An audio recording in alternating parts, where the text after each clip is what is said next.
안녕하세요. 유석초등학교 교사 김상화입니다. 저는 초등교사가 되기 위해 교육과정을 공부하면서 가장 많이 느낀 것이 초등교육과정에서는 창의성을 굉장히 중요하게 여기고 있다는 것이었습니다. 창의성의 중요성에 대해서는 점점 더 많은 분들이 공감하시고 있는 부분이라고 생각합니다. 그렇지만 이런 창의성을 어떻게 길러줄 수 있는지, 어떤 태도를 가져야 하는지는 아직 많이 어려운 부분들인 것 같습니다. 저 또한 교육과정을 공부하고 배우면서 창의성의 중요성에 대해서는 알고 있지만, 그리고 창의성을 키워주는 방법에 대해서도 배웠지만, 어떤 태도로 학생을 대하는 것이 가장 맞는 것인지, 학생들의 창의성을 키워주기 위해서는 교사가 어떤 태도를 지녀야 하는지에 대해서는 조금 어려울 때가 많았습니다. 그때 이 책을 접하게 되었고, 이 책은 저에게 창의성을 키워주기 위해서는 이러한 태도를 지녀야 하는구나 라는 것을 알게 해 주었습니다.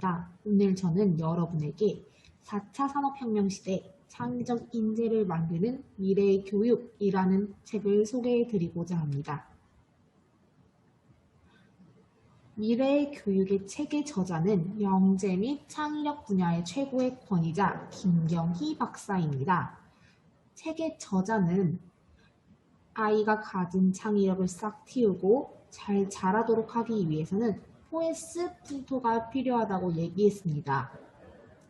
포에스는 밝은 햇살, 거센 비바람, 다양한 토양, 그리고 공간입니다.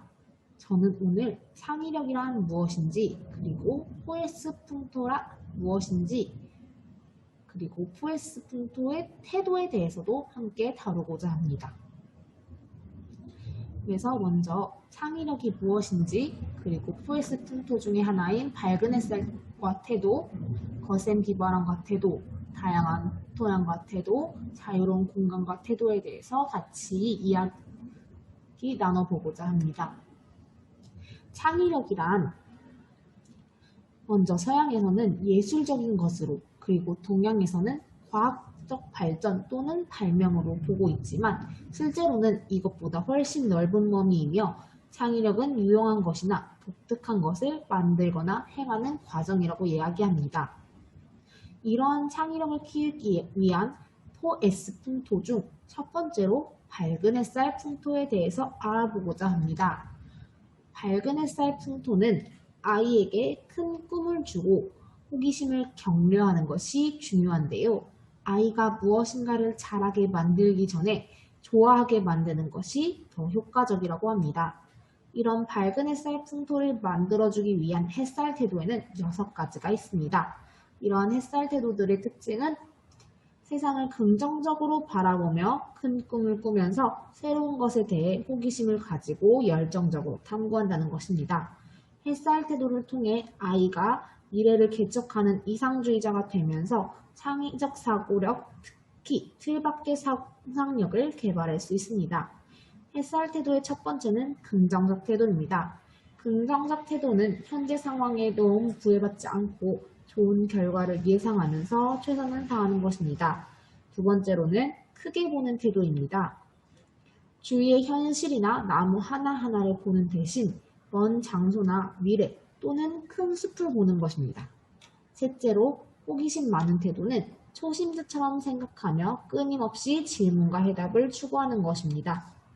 넷째, 즉흥적 태도는 유연한 자세로 새로운 착상이나 새로운 기회를 따라 즉각적으로 행동에 옮기는 것입니다. 다섯 번째, 유머러스한 태도는 일을 놀기처럼 재미있게 하여 어려운 상황에서도 유머 감각을 유지하는 것입니다. 마지막으로 열정적 태도는 큰 꿈이나 강렬한 호기심 또는 흥미에 열렬한 애정으로 열중하는 것을 이야기합니다. 포에스 풍토 중 두 번째, 비바람 태도에 대해서 알아보도록 하겠습니다. 비바람 태도는 자신의 목적을 달성하기 위한 시련과 역경에 맞서서 계속 노력하는 것입니다. 어떤 것을 좋아해서 잘하게 된다면 그것의 최고가 되기 위해 최선을 다하려는 열망이 생겨 행복하게 몰입할 수 있다고 합니다. 이러한 비바람 풍토의 태도에 대해서 같이 알아보도록 하겠습니다. 비바람 풍토에는 태도는 8가지가 있습니다. 첫째, 목표 의식적 태도입니다. 즉각적인 즐거움보다는 장기적인 행복을 위해 자신의 목적 달성의 방해 요인을 제거하는 것이 필요합니다. 둘째는 철저한 태도입니다. 빈틈없이 꼼꼼히 일을 처리해야 합니다. 셋째, 자기 확신적 태도입니다. 자신의 구체적인 강점과 약점을 파악함으로써 어떤 과제를 해결할 수 있다는 정확한 자신감이 필요합니다. 넷째, 독립적 태도입니다. 남에게 의존하지 않고 스스로 판단하고 행동해야 합니다. 다섯째는 불굴의 태도입니다. 시련이나 실패에도 오뚜기처럼 다시 일어나야 합니다. 여섯째는 위험 감수 태도입니다. 편안하고 안정적인 것에 만족하지 않고 새로운 기회와 가능성을 추구해야 합니다. 일곱 번째는 끈기 있는 태도입니다. 즉각적인 보상이 없더라도 목표를 위해 집요하게 노력해야 합니다. 마지막은 불확실, 수용 태도입니다. 애매모호한 것이나 미지의 상황도 그대로 받아들여야 합니다. 포에스 풍토의 세 번째는 토양 풍토입니다. 토양 풍토는 복합적 사고를 통해 남의 강점을 활용하여 자신의 약점을 보완하고 강점을 강화하는 것을 이야기합니다.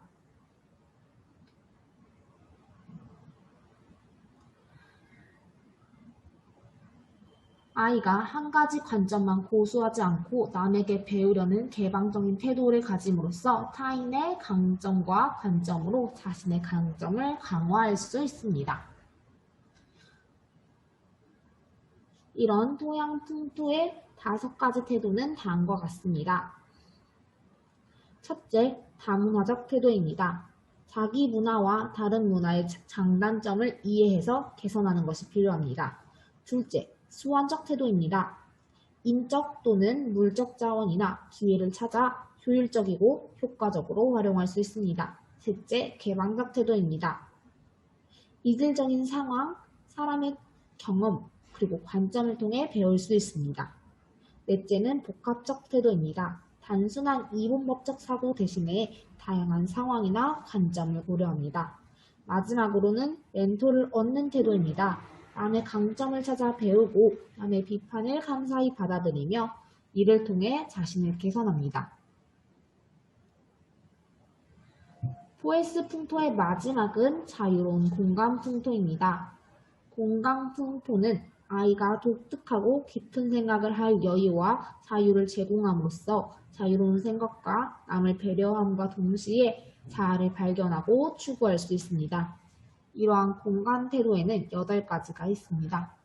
첫째, 감성적 태도입니다. 자신과 남의 감정을 이해하고 정확하게 표현하는 것입니다. 둘째, 박애적 태도입니다. 남의 경험과 상황을 이해하고 감정사고와 공감하여 남을 실제로 도울 수 있습니다. 셋째, 재고적 태도입니다. 자신과 남이 경험한 것을 혼자서 다시 생각해보고 분석하고 평가할 수 있습니다. 넷째, 자아추구적 태도입니다. 남의 기대에 구애받지 않고 자신이 원하는 분야에서 최고가 되도록 최선을 다할 수 있습니다. 다섯째, 공상적 태도입니다. 비현실적이거나 미래적인 생각을 혼자서 꼬리에 꼬리를 물며 오랫동안 할 수 있습니다. 여섯째는 피는 태도입니다. 다른 사람의 눈치를 보지 않고 자신의 생각을 표현하고 행동할 수 있습니다. 일곱 번째는 양성적 태도입니다. 성별에 따른 고정관념을 무시하고 자신의 생각과 감정을 표현하거나 행동이나 진로를 결정할 수 있습니다. 마지막으로는 당돌한 태도입니다. 기존의 권위나 수직적 위계를 무시하거나 거부할 수 있습니다. 스티브 잡스는 아이를 가질 수 없었던 잡스 부부에게 입양이 된 후 여러 실패와 고난을 겪었지만 불굴의 태도와 끈기 있는 태도, 크게 보는 태도가 잘 발달된 덕분에 흔들림 없이 목표를 향해 일할 수 있었다고 합니다. 앞으로 미래의 주역이 될 많은 학생들도 포에스 풍토와 태도를 잘 발달시켜 미래 사회를 주도하는 창의적인 인재가 되었으면 좋겠습니다. 감사합니다.